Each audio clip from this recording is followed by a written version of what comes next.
Today, let's get started with Islam Makhachev fires back at Ilia Topuria for comments. Following the UFC White House announcement, reports came out that a match between Makhachev and Topuria was in the works, and now both fighters have talked about the situation. And before we continue, make sure to leave a like on the video to help support the channel. Recently, Topuria started releasing episodes on YouTube in a series called Road to the White House, where he's showing behind-the-scenes footage of his training camp. Not only that, but Topuria's also decided to go on a little media run, and there's a bunch of interviews that dropped. One of the interviews was with Ilia Topuria. During the interview, he was asked how close the Islam fight was to actually happening. According to the translations, here's what he said. "I went to sleep knowing and thinking I was going to fight Islam. They woke me up with a lot of phone calls saying it was going to be against Justin. Irati, did it disappoint you a bit? Ilia, it's like I'm telling you, I don't involve my feelings or emotions in things that are out of my control. Irati, why doesn't Islam want to fight you? He had the chance to at 155. Ilia, I don't know. Weird people, strange people, I don't know."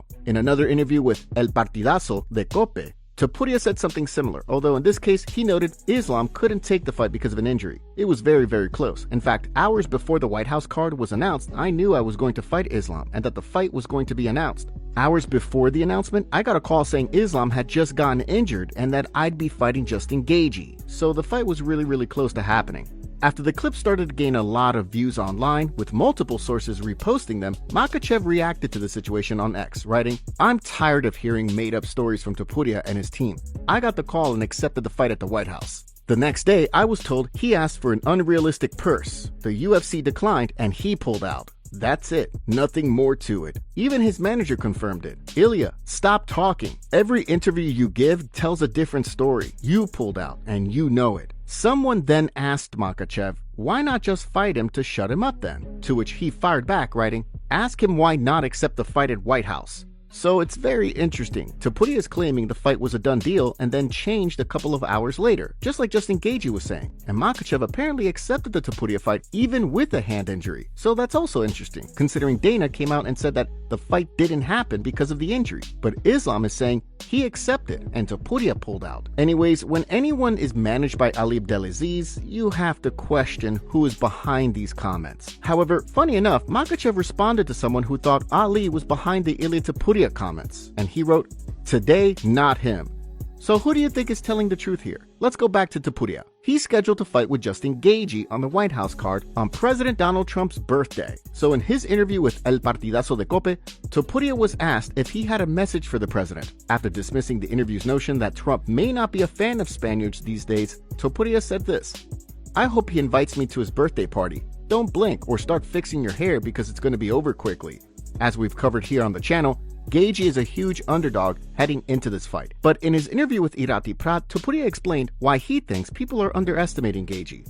"I remember when I moved up in weight, I was going to move up to lightweight. Everyone said that I was small, that I was going to get finished, that I was going to get knocked out, all that. And then I moved up and knocked out Charles. And now they're announcing the Justin Gaethje fight. And it's like, I don't know someone who's never done anything and they're underestimating him way too much.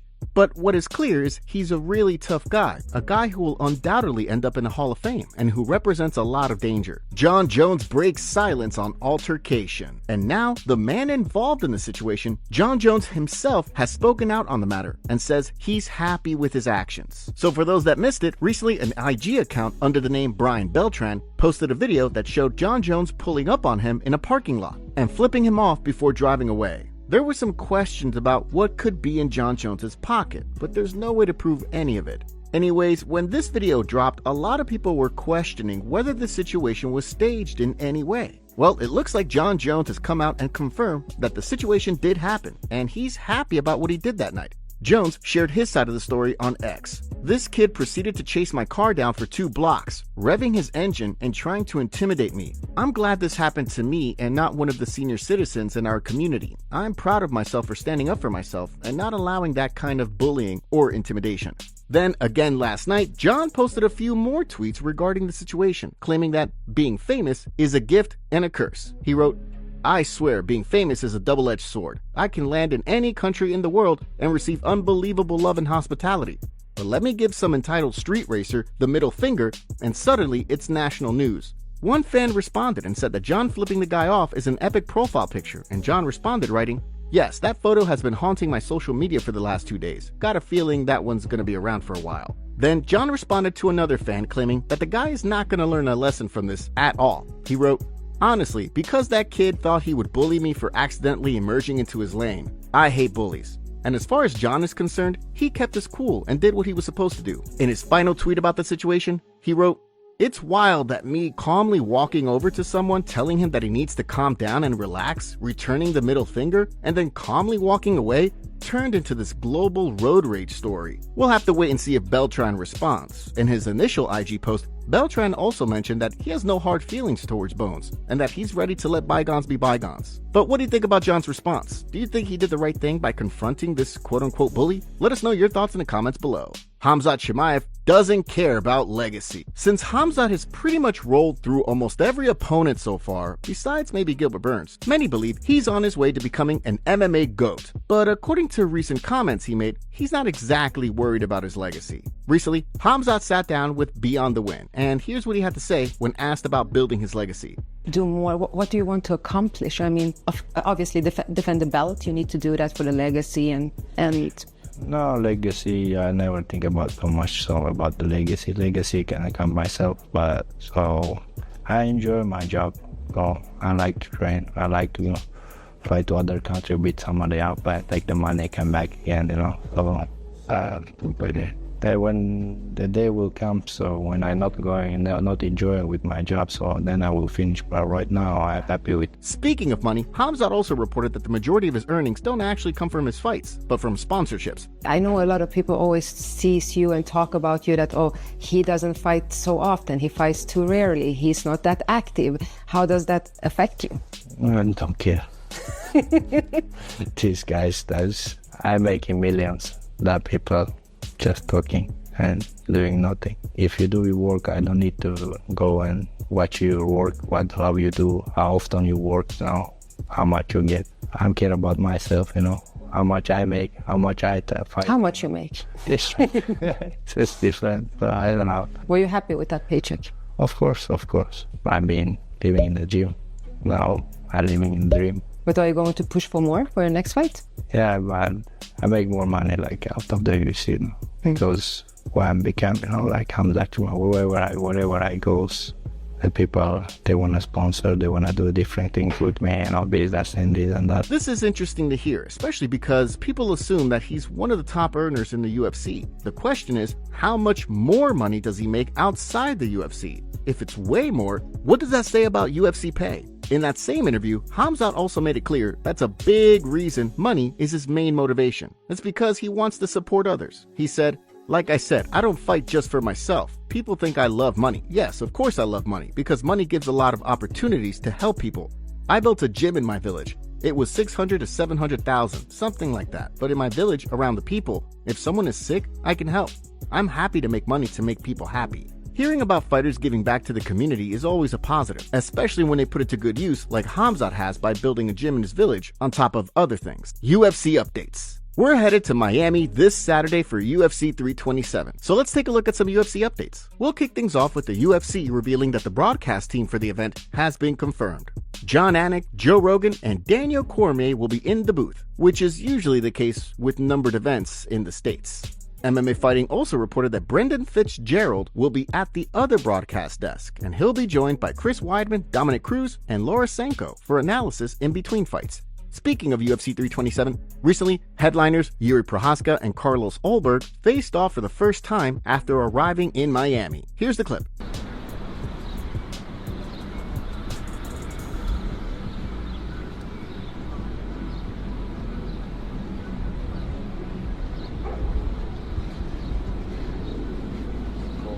Good?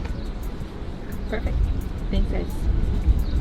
Next, let's move on to an update on Paddy Pimblett. We last saw Paddy in the octagon in the first ever Paramount card back in January at UFC 324. Well, now, Steve Simpson is reporting that Paddy is looking to come back for International Fight Week in July. If the rumors about Conor returning for International Fight Week are true, that means we could get Conor and Paddy on the same card, which could be super entertaining, especially the build-up to the events. But it'll be interesting to see who the UFC picks for both Paddy and Conor's next opponents. Let's move on to Caio Borralho talking about his next fight. He revealed on X that he's currently healing from a rib injury and will be getting an MRI soon. He wrote, People asking me a lot when my next fight is. For those who don't know, I fought with a broken rib from 2 weeks prior to the fight. Right now, I'm on the 4th week after the fight for healing and need probably 4 more to do the MRI again and see the evaluation. Rib sucks. Whoever injured the rib knows what I'm talking about. But the recovery is going very well. Next week, back hitting pads. Soon we get a fight, guys. Love you all.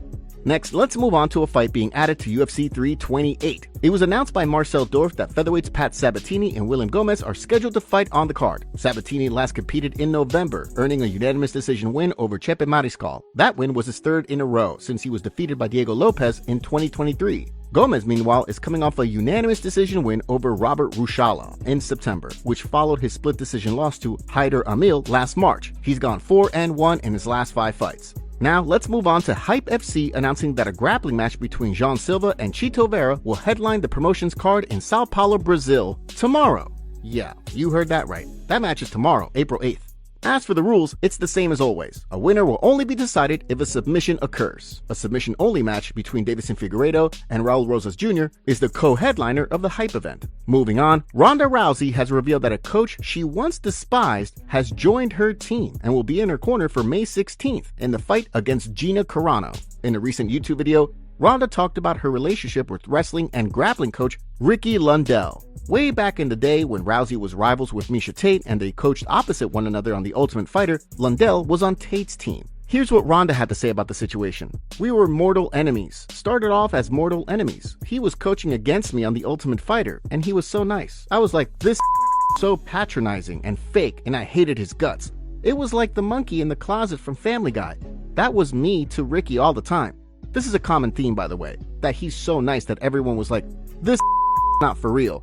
He's really just being a passive-aggressive but he's actually the nicest person you will ever meet. So nice that you don't think it's real.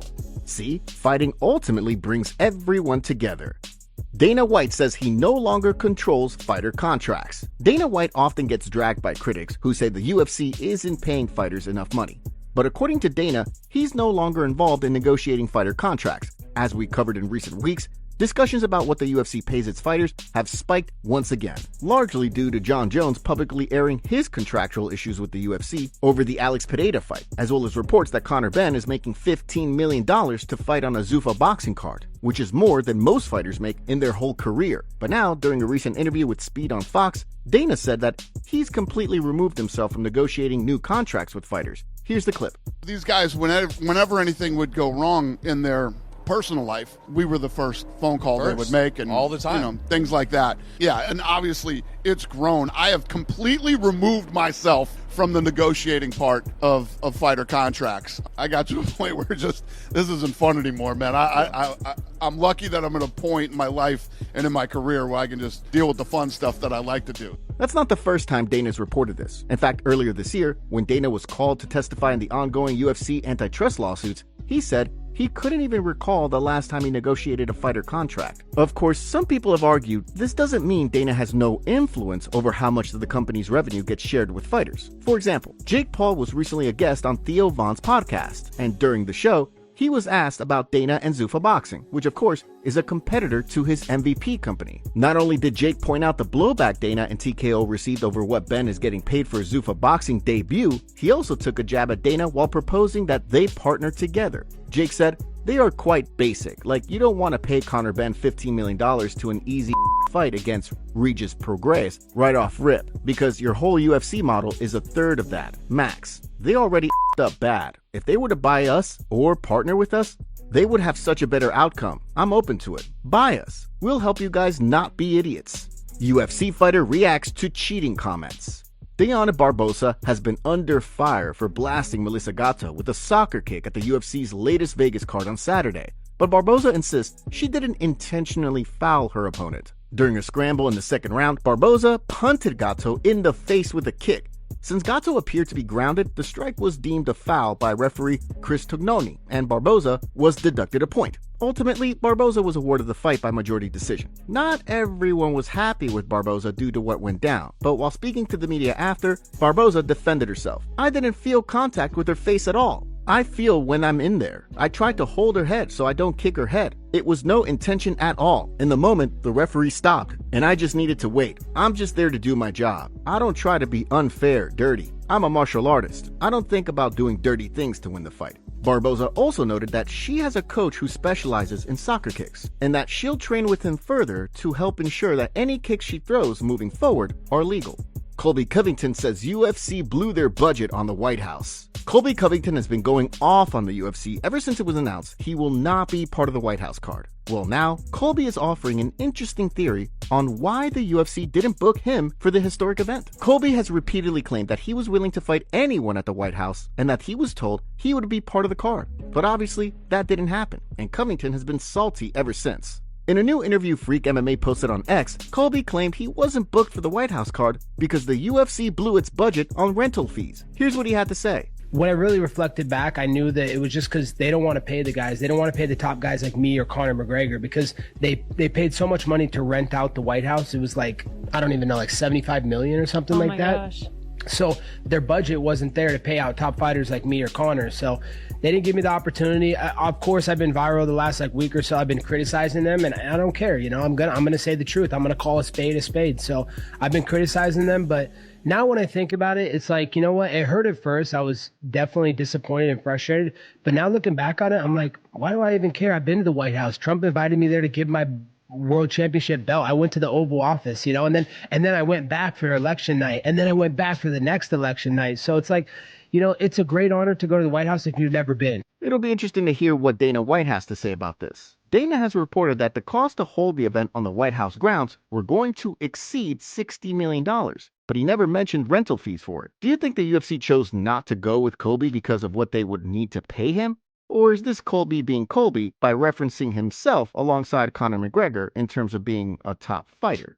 Tom Aspinall provides update on return. We still don't know when Tom Aspinall will return to the octagon to defend the UFC heavyweight title, but it looks like Aspinall's long road back to the cage could be coming to an end. For those of you who keep up with the UFC, you know Aspinall has been sitting out due to the eye poke situation during his fight with Ciryl Gane back in October. But after undergoing successful surgeries to repair the damage, Aspinall is finally back in the gym. Recently, he released a YouTube video talking about getting back into training following the surgery. In the video, it looks like Aspinall is training, but he isn't doing full contact work, so he's mainly just doing bag work and working on his ground game. But you can tell, even during the takedowns, he's not going 100%. This is some of what Aspinall said about his training in the video. Not a lot going on, just been back in the gym. Doing a little bit of light training, still waiting to get fully cleared for contact on my eye, but we are back in the gym, doing a little bit. And we'll be showing you a bit of that later in the week. Back in, bit of light training. All good done. You've been trained yesterday as well? Back into it. Flight. Still waiting to be cleared to do contact properly. So hopefully Aspinall's recovery continues to go well and gets medically cleared to fight soon. Given that Alex Pereira and Gane are fighting for an interim title on June 14th, one would think that Aspinall is most likely going to return sometime in late summer or in the fall this year, which means he'll be coming off nearly a year-long layoff. So given all of that, and of course Aspinall doing the whole Eddie Hearn thing, it'll be fascinating to see his UFC comeback. And that'll wrap up everything. If you guys enjoyed the video and want to see daily MMA news, make sure to subscribe and turn on notifications to stay updated. We'll see you all tomorrow.